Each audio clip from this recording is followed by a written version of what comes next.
Andrew Janz is hoping to do what 8 other Democratic challengers have been unable to do: unseat Republican Devin Nunes to represent the Valley in Washington, D.C. GV Wire spoke with the Fresno County prosecutor on his thoughts about the Trump investigation, health care, and what it takes to be an effective representative.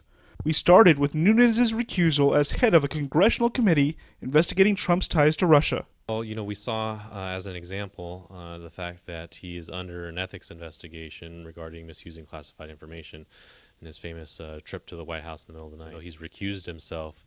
He is still reviewing classified information related to the Russia investigation. We think that's completely inappropriate. Now, when he recused himself, did he fully recuse himself from the investigation or just as the head of the investigation? Our concern is that he has a pipeline to the White House and he has close ties to people like Flynn and the president himself being on his transition team. So as we know, the transition team, the administration, and the Trump campaign are subjects of the investigation.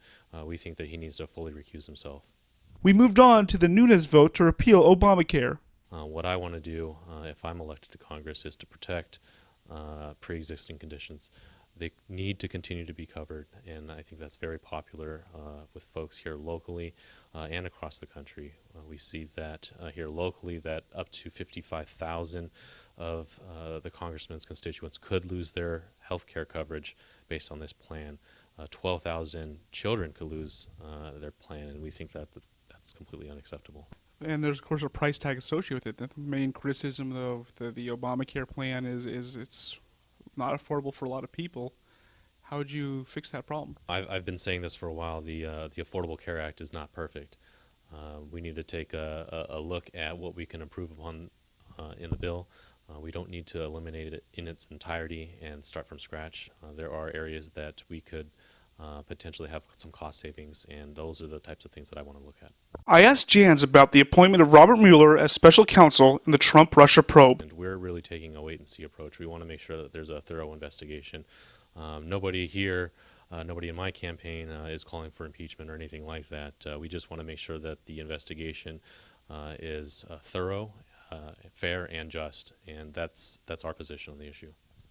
Finally, Janz talked about why he thinks he'll be a more effective congressman than Nunes. It's my understanding that Congressman Nunes has been trying to work to secure better water rights for our region. And it's my understanding that his brashness in working with others statewide, in particular folks like Senator Feinstein, has made it difficult for him to sort of secure favorable policies and legislation that would benefit our area. As an outsider, as a person who's not a career politician, I think that I can work well with folks from all political spectrums. That's Democrats, Republicans, and independents. And in fact, our campaign is made up with people from different political parties, people from different political views, and that's going to be my approach to this election over the next 16, 17 months. GV Wire reached out to Congressman Nunes for an interview, but his office declined. David Taub, GV Wire.